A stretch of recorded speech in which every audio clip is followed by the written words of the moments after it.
Penggunaan tinta pada Pilkada serentak 9 Desember mendatang berbeda dengan pilkada sebelumnya. Jika sebelumnya pemilih mencelupkan salah satu jarinya ke dalam kotak tinta, kali ini hanya diteteskan saja.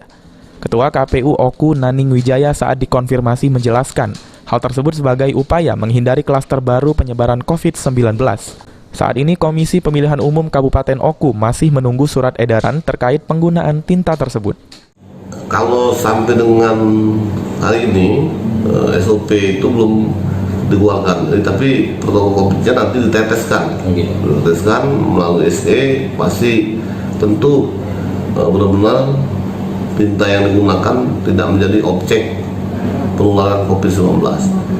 Mungkin nanti ditetes atau dipisahkan dari orang per orang, sehingga tentu tidak mengganggu protokol COVID. Tinta satu TPS dua botol tinta, artinya sekitar 1.400 botol tinta ya. Seluruh tinta pilkada sendiri sudah tiba di Oku bersamaan dengan bilik suara. Setiap TPS nantinya akan diberikan 2 botol tinta untuk diteteskan kepada pemilih yang sudah selesai memberikan hak pilihnya.